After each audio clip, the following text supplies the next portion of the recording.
यहाँ बरेली में क्या हुआ, कानपुर में क्या हुआ, वो पीसफुल प्रोटेस्ट कर रहे थे, ज्ञापन देना चाहते थे, उन पे लाठीचार्ज हो गया।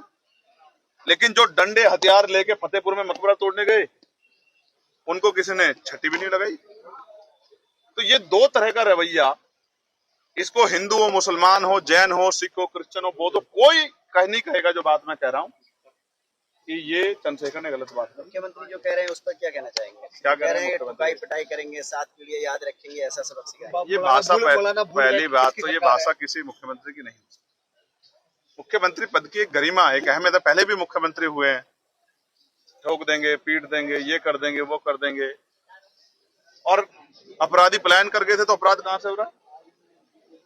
मैं फिर आपको स्पष्ट करना चाहता, सत्ता में अहंकार तो होता ही है, इस बात को आप माने या ना माने, लेकिन ये कटु सत्य है, ये कटु सत्य है, ये कटु सत्य है कि सत्ता में अहंकार तो होता ही है। और जब ये अहंकार सर पे चढ़ जाता है तो इस तरह के शब्दों का प्रयोग होता है। और मैं ये बस आपको ये कहना चाहता हूँ, ये जनता है, अहंकार को चकनाचूर कर देती है। लोकसभा में हो गया और अब आने वाले तीसरे पंचायत चुनाव में होगा, और इस गुंडागर्दी कांड 2027 में होगा, और आजाद समाज पार्टी उसमें बहुत बड़ा रोल अदा करेगी, ऐसा मेरा विश्वास। 27 में किसके साथ चुनाव लड़ेंगे? जनता के साथ गठबंधन करेंगे किसी अन्य दल के साथ? जनता के साथ मिलके चुनाव लड़ेंगे। आजम खान साहब बाहर आ गए हैं, आपके बड़े करीबी रिश्ते हैं, आशीर्वाद मिलने की उम्मीद है उनका? नहीं, वो हमेशा ही, अभी मेरी बात हुई उनसे और मैंने उनसे आग्रह किया कि आप स्वस्थ रहेंगे तभी इस सरकार से लड़ पाएंगे, हिटलरशाही तानाशाही सरकार से। तो आप अपनी सेहत का ध्यान रखिए। और मैं धन्यवाद देता हूं कि उन्होंने इस बात को माना कि उन्होंने अपनी सेहत की चिंता की और अपने इलाज के बारे में सोचा।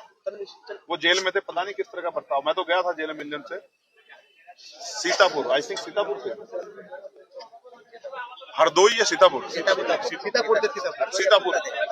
मैं गया उनसे मिलने, और आपने देखा होगा, मैंने आगे बताया भी था कि उनकी तबीयत ठीक नहीं है, उनकी आंख में दिक्कत थी, उनके और शरीर के कई जो है उस तरह की दिक्कत थी। उन्होंने मुझसे वो अपना दुख शेयर किया, और ये एक बार नहीं है, कई बार जब हम लोग साथ बैठे तो उन्होंने अपनी तकलीफें जो शेयर की है। वो जो मेरा रिश्ता है उनसे, वो राजनीतिक नहीं, पारिवारिक रिश्ता है। मैं कोशिश करूंगा कि वो जल्द स्वस्थ हो जाए और हम इस लड़ाई को, अन्याय के खिलाफ इस लड़ाई को मजबूती से लड़ पाएं। एक बाबा की फिर गिरफ्तारी हो गई आगरा से, जो उन पर दिल्ली में 17 मुकदमे दर्ज है, लड़की ने कराए थे धोखाधड़ी के, क्या कहना है? कानून को अपना काम करना है। मैं फिर आपसे कहूंगा, एक बाबा ने अभी कहा, भारतीय सर्वोच्च न्यायालय के चीफ जस्टिस को, कि उनकी छाती फाड़ दी जाएगी। और यही बात अगर कहने वाला कोई मुस्लिम होता, कोई सिख होता, कोई जैन होता, कोई बुद्धिस्ट होता, तो शायद उसके घर पे अब तक उत्तर प्रदेश में बुलडोजर चल गया होता। लेकिन वो बाबा तो आराम से आनंद ले रहे हैं।